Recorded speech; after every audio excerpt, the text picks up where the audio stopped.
नमस्कार, स्वागत है आपका बिहार समाचार में। एक बार फिर से नीतीश सरकार डोलते हुए नजर आ रही है।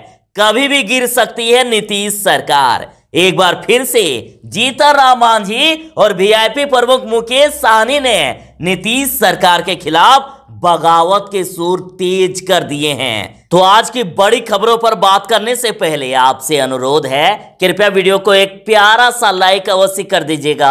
आपका लाइक करना ही हमारी मेहनत का फल होता है। फिर से जीतन राम मांझी और मुकेश सहनी काफी नाराज हो गए हैं। ये कहा जा रहा है कि एनडीए में बगावत हो सकती है। जीतन राम मांझी फिर से भड़क गए हैं। राज्यपाल कोटे से एमएलसी मनोनयन में एक सीट नहीं दिए जाने पर अब जीतन राम मांझी का दर्द छलक गया। अब इनकी नीतीश से नाराजगी इस कदर है कि इन्होंने कह दिया कि नीतीश जी से ये उम्मीद ही नहीं थी। इन्होंने सीधा सीधी कह दिया है कि पहले चारों दलों को बुलाना चाहिए था, उनकी राय जाननी चाहिए थी, उसके बाद कोई फैसला करना चाहिए था। लेकिन नीतीश कुमार जी से बड़ी गलती हो गई। यदि बिहार सरकार यानी एनडीए सरकार अभी टिकी हुई है तो इन्हीं लोगों के दम पर है। ध्यान दीजिएगा, चुनाव के पहले ये तेजस्वी यादव की पार्टी महागठबंधन के साथ थे और फिर से अब बगावत के सुर देखने को मिल रहे हैं। जरा सावधान, बड़ी खबर है। देखिए, फिर से लॉकडाउन लगने वाला है और इसकी घोषणा भी कर दी गई है। देखिए, महाराष्ट्र में कोरोना ने सारे रिकॉर्ड तोड़ दिए हैं। 2019-20 में किसी भी दिन एक दिन में 25,000 से ज्यादा मामले सामने नहीं आए थे, लेकिन इस बार देखिए एक दिन में 25,000 केस आ गए हैं सामने। तो पहले से ज्यादा खतरनाक हो गया है इस बार के कोरोना मामले। और महाराष्ट्र के मुख्यमंत्री जी ने ऐलान कर दिया है कि अब लॉकडाउन ही एकमात्र विकल्प है, लॉकडाउन लगाया जाएगा। महाराष्ट्र के अंदर सारे रिकॉर्ड तोड़ते हुए एक ही दिन में 25,000 से ज्यादा नए केस सामने आ गए हैं। तो मुंबई में 3,000 से अधिक कोरोना के नए मामले सामने आए बस एक ही दिन में। तो अब महाराष्ट्र में लॉकडाउन लगाने के बारे में मुख्यमंत्री जी ने कह दिए हैं। नीतीश कुमार जी ने जो बड़ी गलती कर दी, इसके लिए बिहार सरकार अब मुश्किल में आ गई है। अब जीतन राम मांझी के बाद मुकेश सहनी भी जख्मी हुए। उन्होंने कहा कि नीतीश कुमार अपने वादे से मुकर गए हैं। साथ ही इन्होंने कहा कि ताली दोनों हाथों से बजती है। वीआईपी प्रमुख मुकेश सहनी ने कहा है कि वीआईपी और जीतन राम मांझी की पार्टी हमको वादा किया गया था कि राज्यपाल कोटे से मनोनीत होने वाले सदस्यों में से दोनों पार्टियों को मौका दिया जाएगा, लेकिन ऐसा नहीं किया गया। इन्होंने कहा कि ताली दोनों हाथों से बजनी चाहिए। और जले पर नमक तो तब छिड़क जाता है जब मुख्यमंत्री जी खुद ये बोल देते हैं कि किसी की नाराजगी से उन्हें कोई फर्क नहीं पड़ता। इतना तक तो ठीक है, लेकिन 2 से 3 दिन हुए कि नहीं कि उपेंद्र कुशवाहा को एमएलसी का सीट दे दिया गया। मुकेश सहनी ने तो कह ही दिया है कि ताली दोनों हाथों से बजनी चाहिए। यदि वीआईपी और हम पाला बदल देते हैं और तेजस्वी यादव को समर्थन दे देते हैं तो तुरंत ही नीतीश सरकार गिर के तेजस्वी सरकार बन सकती है। आप ये समीकरण भी देख सकते हैं। नीतीश सरकार बराबर ये कहते हैं कि हम अपराधियों को पार्टी में जगह नहीं देते हैं, लेकिन देखिए तेजस्वी यादव ने पूरे सबूत के साथ विधानसभा में ये कहा है कि नीतीश के 64% मंत्री दागी हैं, इन पर आपराधिक मामले दर्ज हैं।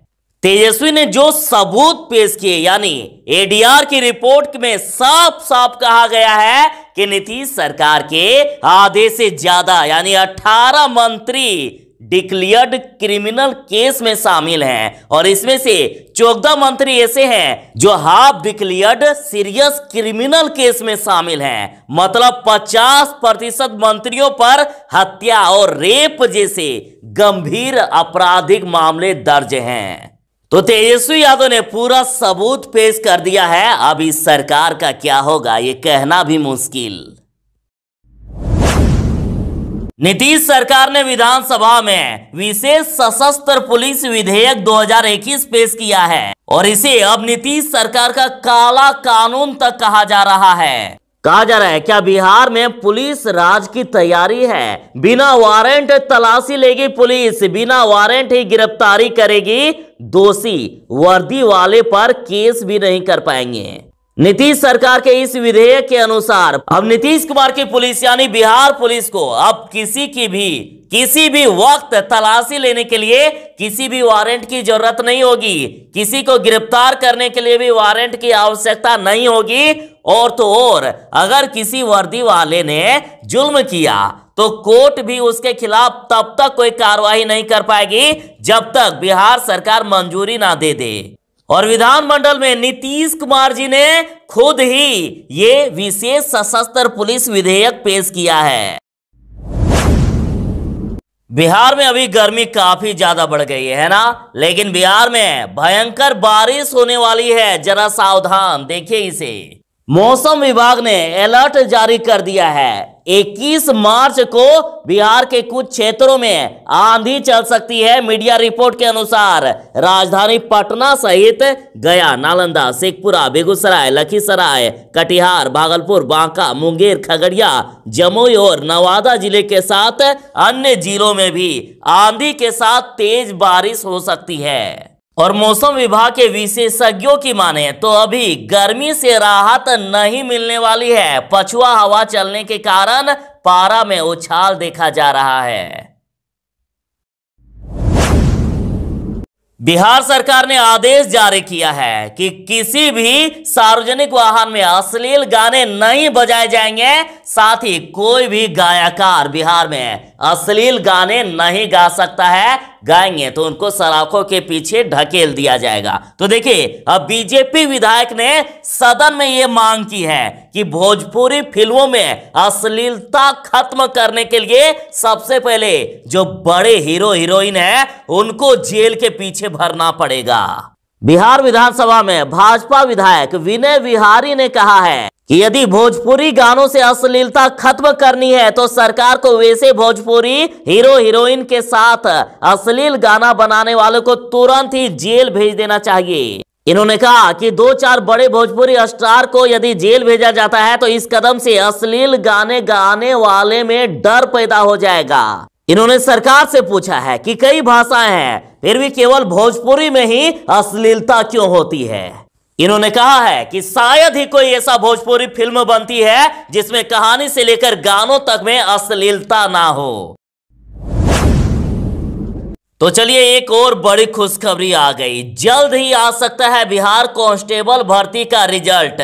11,880 पदों के लिए हुई परीक्षा का रिजल्ट आने वाला है। देखिए और अब खबर आ रही है कि केंद्रीय चयन पार्षद सिपाही भर्ती परिणाम घोषित करने की अंतिम तैयारी कर रहा है। और बड़ी खबर तो यहां है, देखिए इसका परिणाम यानी रिजल्ट इसी महीने के अंत तक घोषित किया जा सकता है।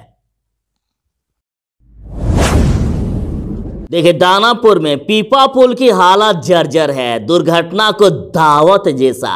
एक सप्ताह के अंदर 2 ट्रैक्टर पीपा पुल पर चढ़ाई के दौरान गंगा नदी में पलट चुका है।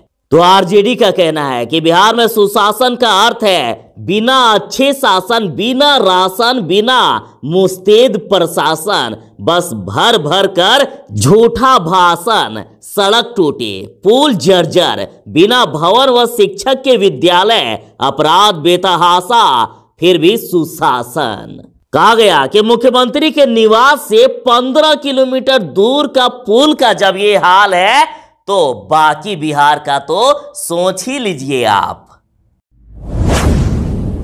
एक अच्छी खबर है कि कोरोना काल में लॉकडाउन और नियम तोड़ने वालों पर जो केस किया गया था, जो मुकदमा कर दिया गया था, वो बिहार सरकार अब सारे के सारे वापस लेने वाली है। देखिए बिहार के कई लोगों पर मुकदमे दर्ज किए गए थे लॉकडाउन और अन्य गाइडलाइन को तोड़ने के संबंध में, तो सारे मुकदमे अब वापस लेने की तैयारी कर रहे हैं बिहार सरकार। इससे बिहार की जनता को बड़ी राहत मिलेगी।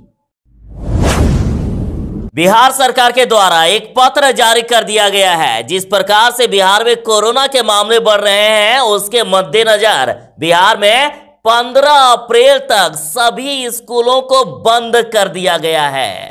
यदि आपके पास भी ये फर्जी पत्र पहुंचता है तो जरा सावधान हो जाइए, ये फर्जी है। ऐसा कोई भी आदेश सरकार ने जारी नहीं किए हैं, बल्कि खुद मुख्यमंत्री जी ने ये कहा है कि बिहार में कोरोना संक्रमण की स्थिति अभी उतनी खराब नहीं है, अतः बिहार में स्कूल कॉलेज बंद नहीं होंगे।